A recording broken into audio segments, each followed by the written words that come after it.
Ат башынын жайлоосу тиги эки бос үй турган жерден баштап техника жолду кыялап тоонун боору менен монтип тоонун чокусуна чейин жол салып келатат. Биз ошол жол менен тоонун чокусуна чыгып баратабыз.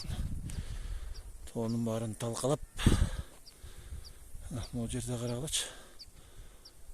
Жол салабыз деп жөн эле бир 4-5 метр жөн эле касылган. Тиги башына чейин жол салышкан экен.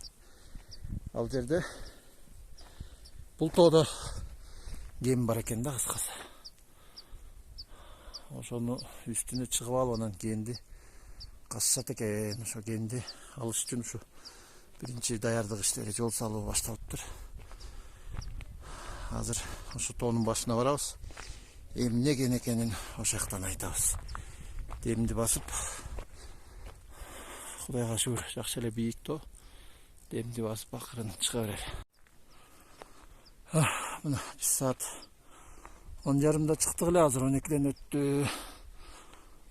Техника салган жол менен тоонун башына чыгып баратабыз. Уже чарчап калдык дегендей. Кудайга шүгүр, бийик экен. Биз менен эчип алган кичинекей балдар чарчабылды түшүп кетти. Жайлоону тартып көрсөтүп коеюн мына.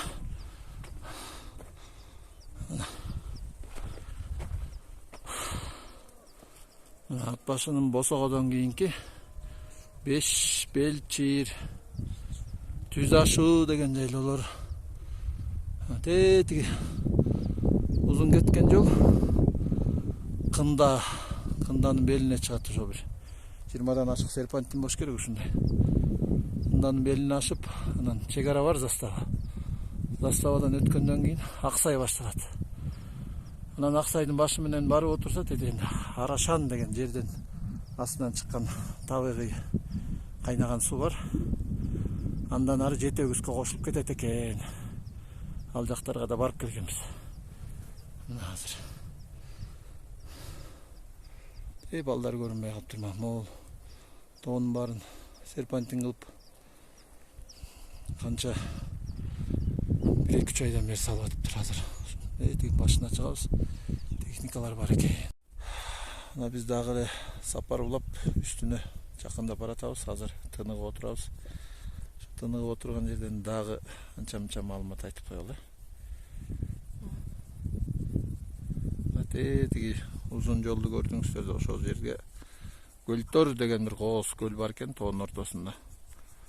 Тиги жакта Кокту менен Наркөстөй кирип кетет экен. Эми жөө бул жака да туристтер көп эле келет экен, бирок жанагы интернет желесинен аябай атактуу болуп элдер көп барып аткан жердин аты, көлдүн аты ал Келсуу. Бул Көлтөр.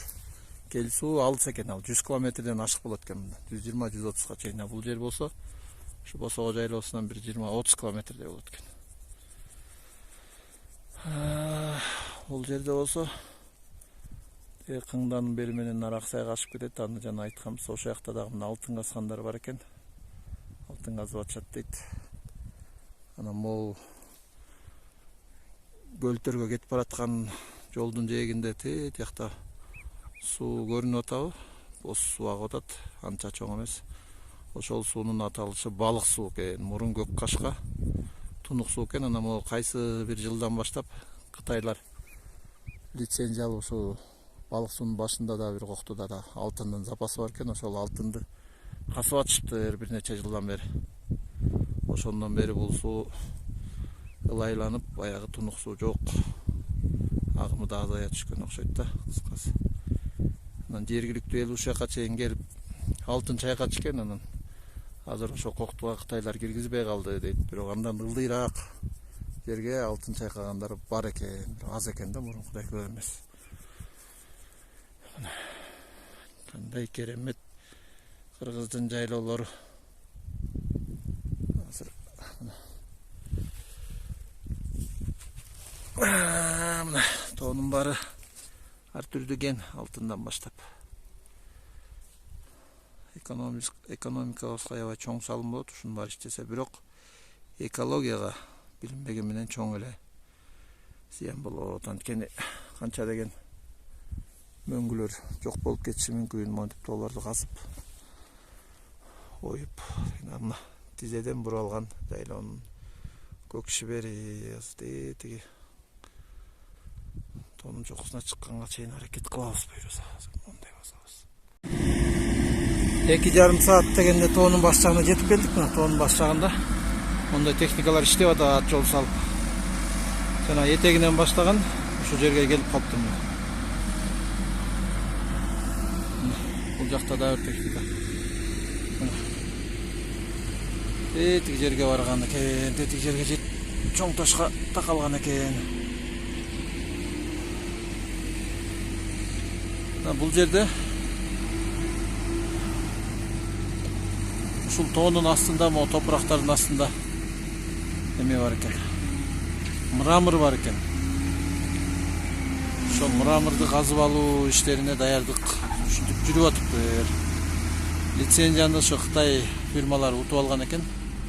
Булар жол салып, тоонун түбүн буруу этип тешип, канча терең тешилсе, ошол жерден жанагы мрамор таштарды алып чыгат экен. Канча терең болсо, ошактан чыккан таш ошончо тунук, ошончо баалуу болот экен да. Анан ошолорду алып чыгып, экспертизадан өткөрүп, анан башка фирмалар келип анан казып алып баштайт экен.